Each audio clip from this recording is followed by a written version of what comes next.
On May 27th, 2016, Ms. Heard walked into a courthouse in Los Angeles, California, to get a no-notice ex parte restraining order against Mr. Depp, and in doing so, ruined his life by falsely telling the world that she was a survivor of domestic abuse at the hands of Mr. Depp.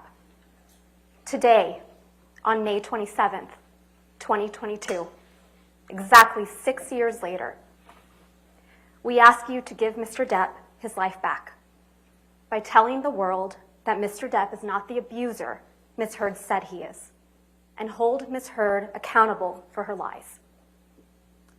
Ladies and gentlemen of the jury, as you probably know by now, my name is Camille Vasquez. On behalf of Mr. Depp and all my colleagues at Brown Rudnick, I want to thank you deeply for your time and your service over these last 7 weeks. We understand that it probably has not been convenient for you to be here every day, and we are so grateful for your time and careful consideration of the evidence as you deliberate.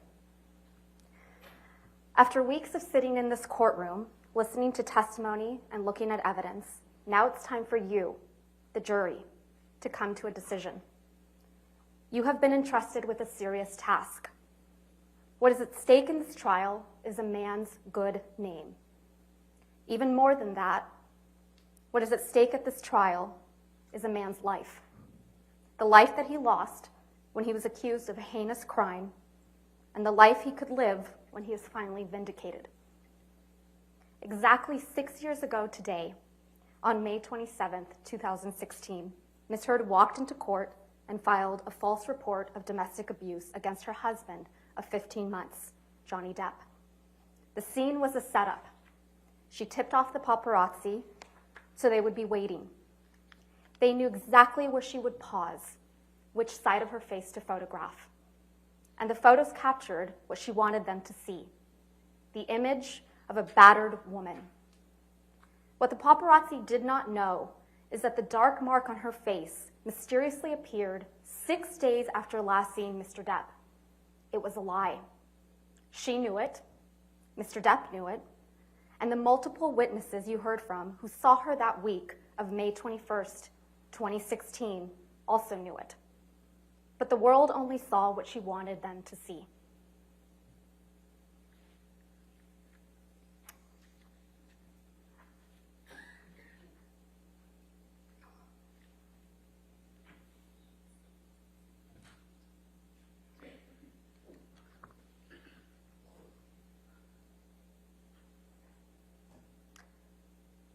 Two years later, when promoting the biggest role of her career until this trial, Ms. Heard presented herself to the world as a public figure representing domestic abuse. The headline of the op-ed featured the term sexual violence, even though she had never before accused her ex-husband of such a heinous crime. Ms. Heard and her lawyers love to remind you of how the op-ed did not mention Mr. Depp by name, but Ms. Heard made sure that there would be no mistake about who she was referring to.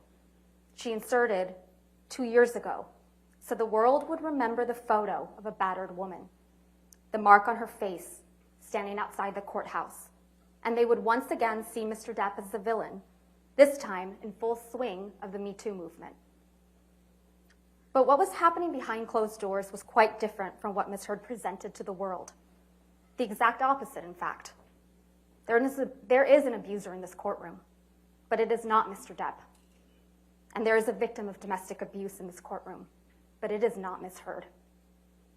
The evidence presented at this trial has shown that Ms. Heard is in fact the abuser, and Mr. Depp the abused. As you heard from Mr. Depp and multiple other witnesses that testified under oath at this trial, Mr. Depp experienced persistent verbal, physical, and emotional abuse by Ms. Heard during their relationship. And when their relationship was over, Ms. Heard inflicted the greatest and cruelest injury of all. She publicly and falsely named Mr. Depp as the abuser. Ms. Heard never thought she would be held accountable, never thought that she would have to face her abuser. She never thought she would have her supposed mountain of evidence vetted She never thought that Mr. Depp would tell you, the jury, and the world that he was the real victim of domestic abuse. She said it in her own words. You can please tell people that it was a fair fight and see what the jury and judge think. Tell the world, Johnny. Tell them, Johnny Depp. Johnny Depp, man, I'm a victim too of domestic violence, and yes. It's a fair fight. And see how many people believe or side with you. At the start of this case, Mr. Chu and I stood before you to give you our opening statements on behalf of Mr. Depp. During that statement, we made promises to you about what the evidence would ultimately show at the end of this trial. We've kept those promises. One of those promises we made was that you would come to understand who Ms. Heard is, that she is a deeply troubled person, violently afraid of abandonment, desperate for attention and approval. And in her relationship with Mr. Depp, she was violent, she was abusive, and she was cruel. You heard from Dr. Shannon Curry, who explained that Ms. Heard suffers from borderline personality disorder and histrionic personality disorder. These are disorders that are characterized by anger, sometimes uncontrollable and explosive anger, and a powerful, sometimes desperate need for attention, acceptance, and approval. Fear of abandonment is the deepest fear. A person with these disorders will suffer from dramatically fluctuating moods and can sometimes be violent and aggressive. They can also be charming and likable, but they can be incredibly manipulative and wild. An emotional roller coaster with wild swings, from idolizing their partner to devaluing him. In fact, you saw that when she completed testing with her own forensic psychology expert, Dr. Dawn Hughes. Ms. Heard self-reported that she felt like she had 3 or 4 different personalities, and that sometimes her temper would explode and she'd completely lose control. You heard from multiple witnesses that Ms. Heard can be very pleasant, even charming. But you also heard from multiple witnesses and in audio recordings of Ms. Heard that she can be incredibly aggressive, violent, and cruel.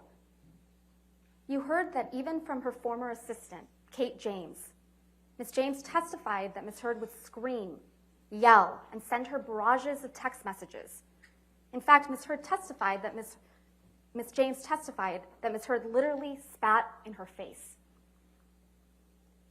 You heard from Ms. Heard's former best friend, Rocky Pennington, that Ms. Heard once hit her when Ms. Pennington did not do her best to meet Ms. Heard's needs. You also heard from Beverly Leonard that she once witnessed Ms. Heard assault her then partner in Seattle Airport in 2009. And you heard from Mr. Depp that Ms. Heard used her sister Whitney as a punching bag, literally and figuratively. You also heard overwhelming evidence from Mr. Depp and the people that were around him and Ms. Heard during their relationship, that Mr. Depp suffered persistent verbal and physical abuse at the hands of Ms. Heard. You've heard evidence from Dr. Curry and the fact witnesses at this trial that Ms. Heard's deepest fear is one of abandonment, being left by Mr. Depp.